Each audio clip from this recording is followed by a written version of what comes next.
friends, today we are going to be creating a new Axworthy flying ghost. We've picked the two spots where the pools are going to go, so first we're going to start digging.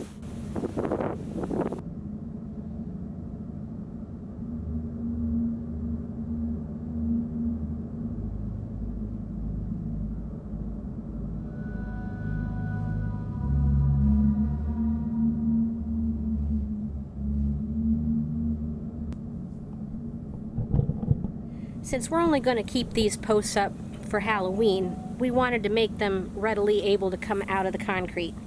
So we made a sleeve out of cardboard that we put duct tape all around, and we've oiled it up with homemade concrete releasing agent, which is 1 part mineral oil and 1 part cooking oil.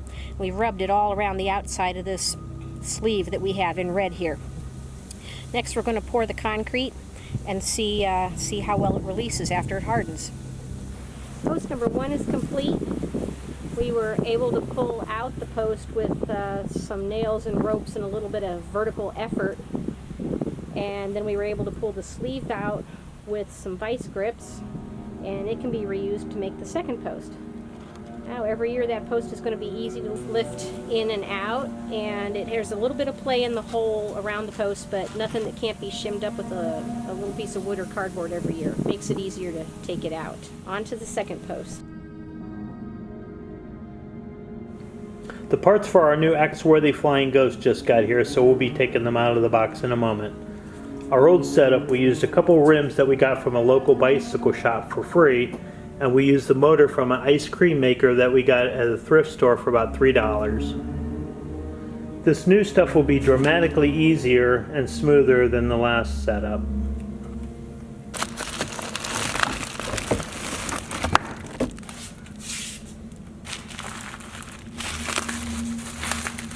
Here we have the motor and the bracket.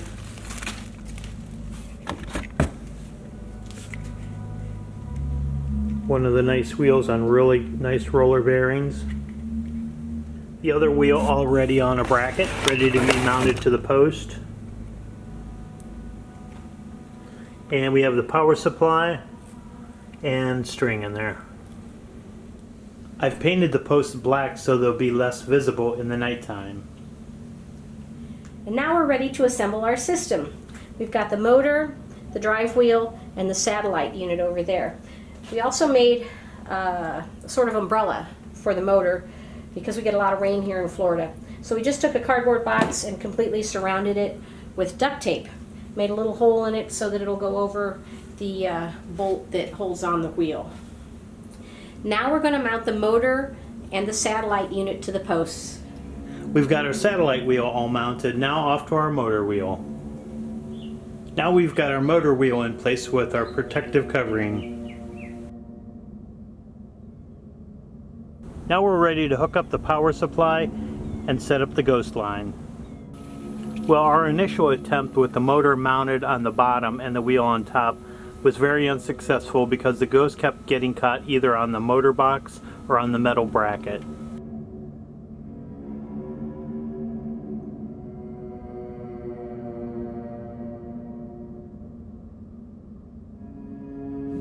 There are a couple of components that are really important when you're making an Axworthy flying ghost. One is how tightly you can make the line around your pulleys so it doesn't get pulled off, and the other is that you want to always put a swivel in your line somewhere along the way, because the line tends to spin as it goes around, and the swivel lets it turn without tangling or getting tight or breaking or anything. So just tying off a swivel is a really easy way to keep the line straight.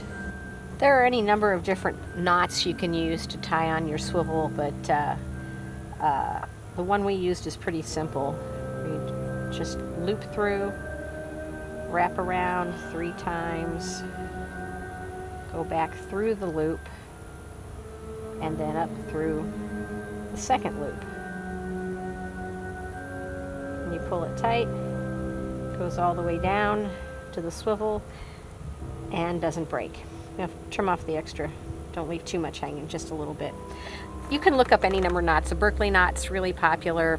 It's fine too, but spider line, because it doesn't stretch, and because it's not monofilament, requires a little bit special knot.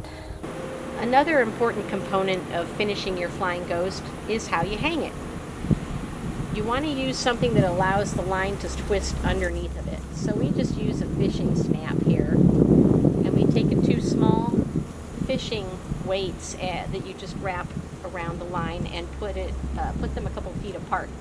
If you get a lot of wind like we do in Central Florida, the ghost is going to go this way, and then it's going to go this way, and then it's going to go back again. Having these 2 sinkers here keeps the ghost moving around the system.